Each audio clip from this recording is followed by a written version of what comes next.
Hi everybody, this is the Advanced Algebra Trig Pre-Calc video. This is part 3. Part 3. So this is video 3. This one is a little different. I do this problem in class every year and I couldn't find it on Math Excel, but there's a chance you will see this problem later. So I want to make sure that we go through it. It is the infamous box problem. So this is an application using polynomial functions. We're going to solve a volume problem, and we will use our calculators as well. All right, so if a 22-inch by 18-inch sheet is formed into an open box, what is the largest volume possible? Write an equation to solve this problem, and we're obviously going to solve this problem. So what I'm going to do is I want to have a couple diagrams, but let's pretend that we got this sheet. It's almost like a sheet of paper, you guys, okay? And it's 22 inches by 18 inches. All right, and what they did is that they cut these, and I did that here. I cut out squares on the side of my sheet, okay? So I'm just going to kind of demonstrate this. Now, we don't know how high those are, okay? But those are all of my cuts, all right? So, and then I'm going to form a box. So what I'm going to do here, and I apologize, it's all white paper. Usually it's nicer whenever I have colored paper. But you know what? I'm not at school. I am doing the best I can. So what I did is that I made sure, and again, I'm not at school, so I don't have the best measuring materials here. When I fold this up, what should happen is it makes an open box. You guys see that? Open box, okay? So when I'm trying to find the volume of a box, it's another thing I'm going to need for this problem. Volume is equal to, okay, in geometry, volume, isn't that really for any shape? It's the area of the base times the height. Well, this prism, it's going to be the area of the base would be the length times the width, and we're going to multiply that by the height. All right, so what I want to do, you guys, is I have this sheet. I've cut out my squares, and I'm going to form it into a box. This is the only thing in art I can do at this point. Let's make my box.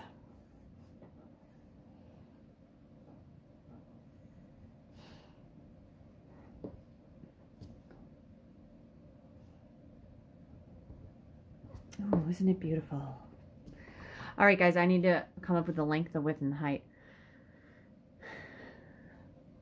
All right.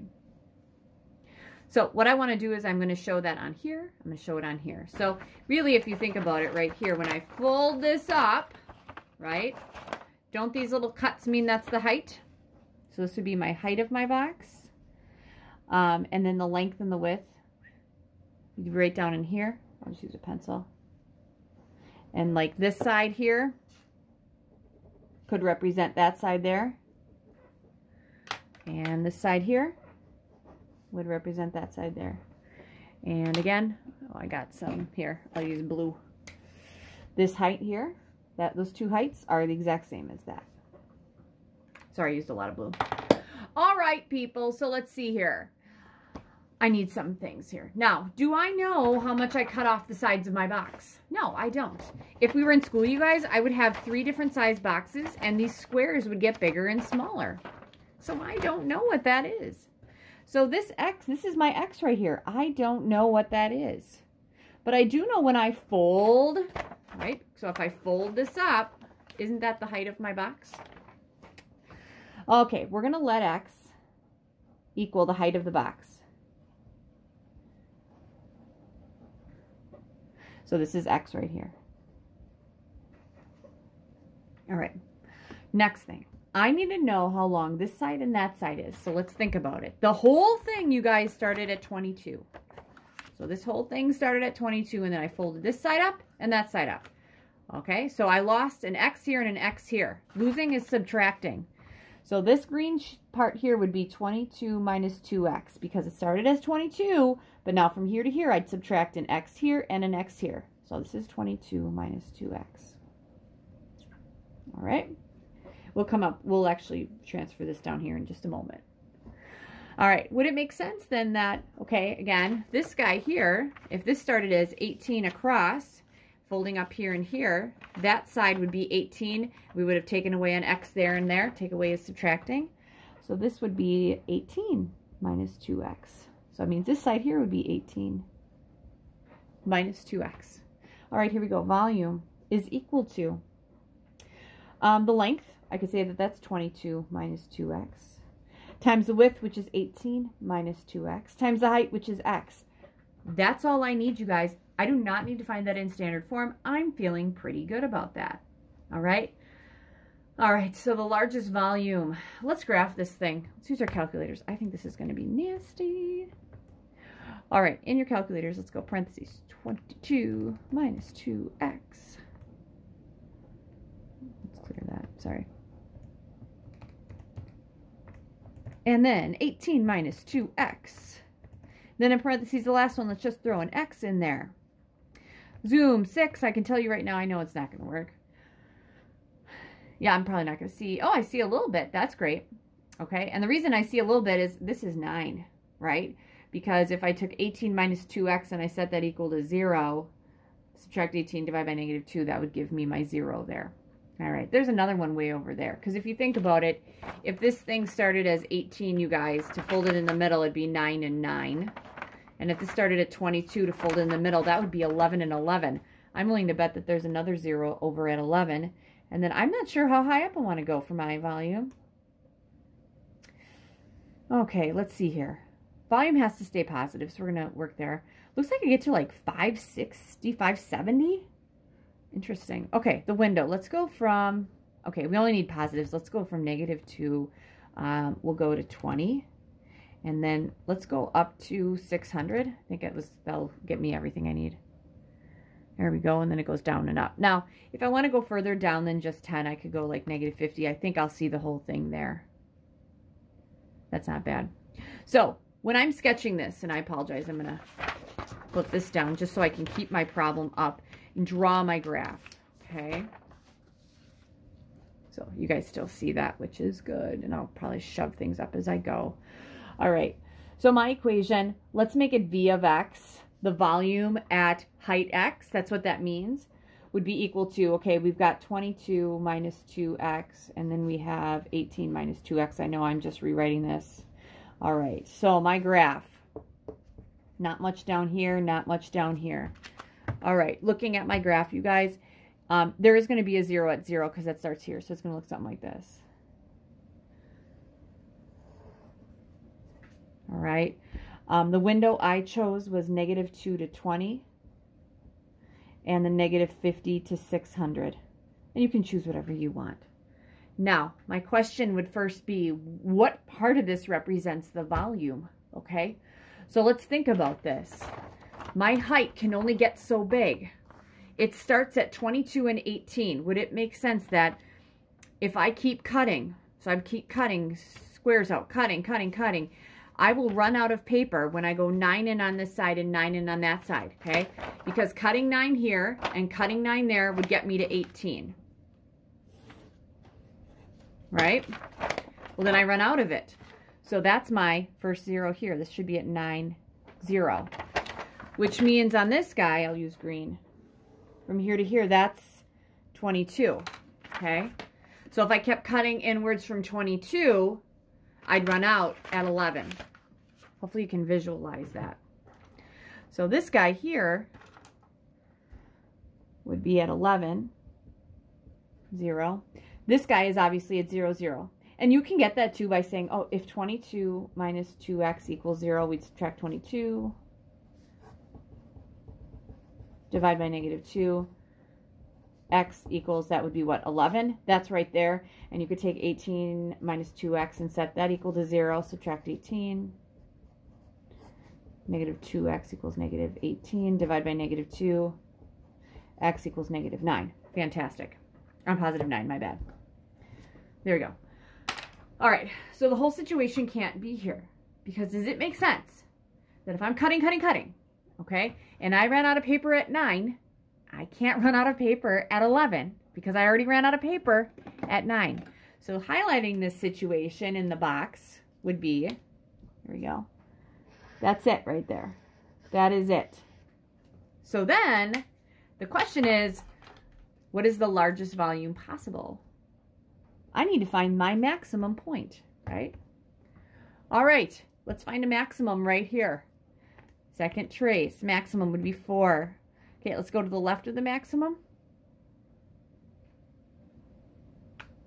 And we'll go to the right of the maximum. Press enter.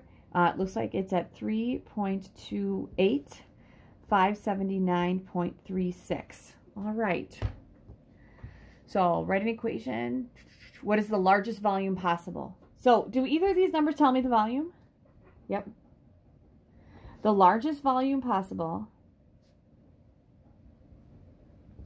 is 579.36, what was this, inches cubed, and that's, the box would have the following dimensions.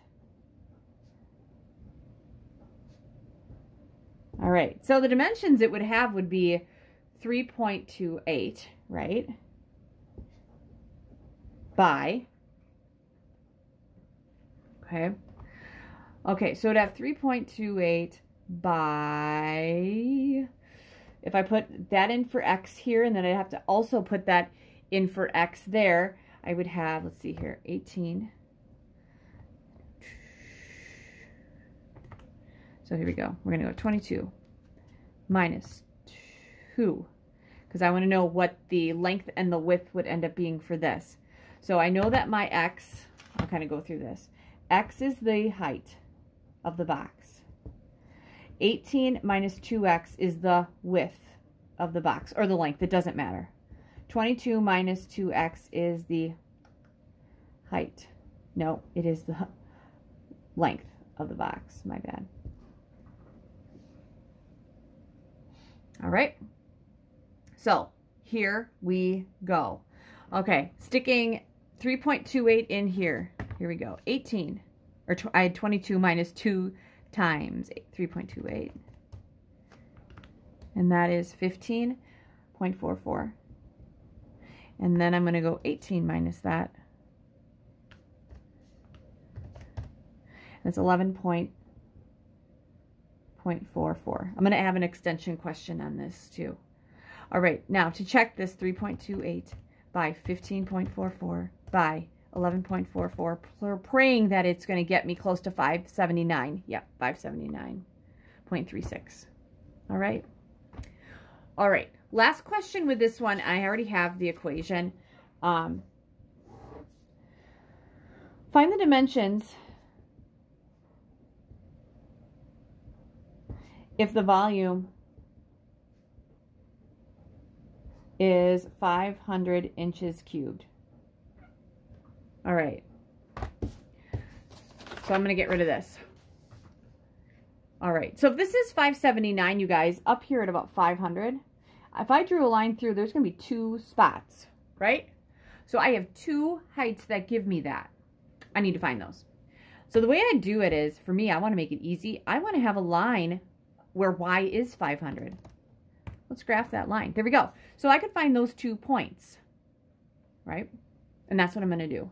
I'll do them right there, and I'll throw this guy over here. So let's find the intersection. Second trace, intersect is 5. Where am I? There we go. I'm going to find the guy in the left first.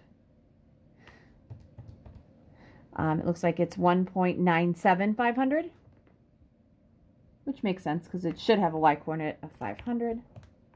And the other one, and that was let's go with 4.80 500. Okay, so those are the 2 spots. So I have 2 boxes. 2 box dimensions. Okay, first off, the height could be what? 1.97 by. Okay. If I take 18 minus 2 times 1.97. So I'm going to have 18 minus 2 times 1.97. That would give me a 14.06. And then if I want this back, you guys, you press second and then enter. That'll give me what was there. Now I want 22 minus that. And that's 18.06. And then I would take the 1.97 times 14.06 times 18.06. Make sure I'm close to 500, and I am. So that was my first box. And then the other one was 4.08. Put that right there. So we would have 4.08. No, sorry. We'd have 22 minus 2 times 4.08. And that would give me by 13.84. And then same thing here, 18.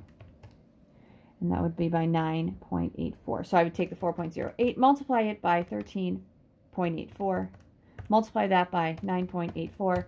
Closer we are around. Ooh, I'm a little off. I must have messed up somewhere. Yep. So let's see here. Oh, 4.80. My bad. I do that sometimes. Should have been 4.80. My bad. So 18 minus 2 times 4.8. That's going to be by 8.4. And then I'm going to do 22 minus that. And that's 12.4.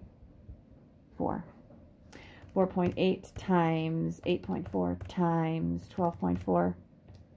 There we go. That's close to 500, and that checks. So, like, what I usually tell kids about this is that if you look at, like, water bottles, the volumes for most water bottles are very similar. Like a 32-ounce bottle. A lot of places have 32-ounce bottles. I don't have any. Oh, I do have one right here. So mine is 16.9 ounces. So if I have a volume of 16.9, many bottles have volumes of 16.9. Do they look exactly the same? No. These boxes don't look exactly the same, but they hold the same amount of stuff. All right, so that is it. That is the infamous box problem that you will probably see in the future. All right, good luck.